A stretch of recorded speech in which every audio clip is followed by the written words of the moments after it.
నమస్తే welcome to four sites TV.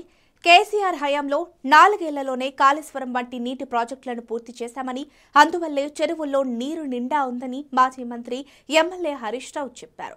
Siddipet పట్టణంలోని గణేష్ నగర్లో నిర్మించిన శ్రీరామ కళ్యాణ మండపాన్ని, మండల కేంద్రం చిన్న కోడూరులో నిర్మించిన గౌడ కమ్యూనిటీ హాల్ను ఆయన ప్రారంభించారు. మహిళలకు కుట్టు మిషన్లను పంపిణీ చేశారు.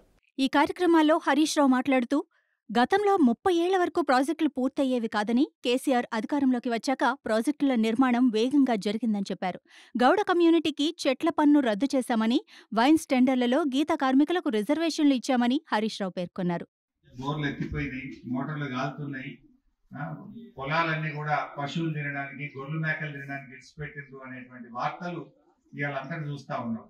కానీ మన చిన్న కోడూరులో మాత్రం ఎక్కడ చూసినా చక్కగా పచ్చటి పొలాలు కనబడుతున్నాయంటే అది కేసీఆర్ గారి కృషి, కాళేశ్వరం ప్రాజెక్టు పుణ్యం అని చెప్పి మనం చెప్పుకోక తప్పదు. ఇదే కోడూరు పెద్ద చెరువు నిండాలంటే ఒక్కొక్కసారి 10 ఏళ్ళు 20 ఏళ్ళకి ఒక్కసారి కూడా నిండని పరిస్థితి ఉంది. కానీ ఇప్పుడు మండు టెండర్లో పెద్ద కోడూరు చెరువు మత్తలు దుంకే విధంగా ఇవాళ నీళ్ళు వచ్చినాయంటే అది కాళేశ్వరం ప్రాజెక్ట్ అనేటువంటిది మనందరం కూడా గుర్తుపెట్టుకోవాల్సిన అవసరం ఉంది. ఆ తెలంగాణ రావడం వల్ల, కేసీఆర్ గారు ముఖ్యమంత్రి కావడం వల్ల అంత పెద్ద పని 4 సంవత్సరాల్లో చేసుకోగలిగినాం. మన దేశంలో, మన రాష్ట్రంలో ఒక ప్రాజెక్ట్ అంటే 30 ఏళ్ళు 40 ఏళ్ళు కడతారు. కానీ 4 సంవత్సరాల్లో నీళ్లు తెచ్చి ఇవాళ కేసీఆర్ గారు మన ప్రాంతాన్ని సస్యశ్యామలం కూడా చేసినారు. సో ఏది ఏమైనా ఇవాళ గీత కార్మికులకు కూడా అప్పుడు మిషన్ కాకతీయలో చెరువు గట్ల మీద చెట్లు పెడితే అవన్నీ ఇప్పుడు మంచి ఈతకు వస్తా ఉన్నాయి, ఇప్పుడు కళ్ళుకు వస్తా ఉన్నాయి.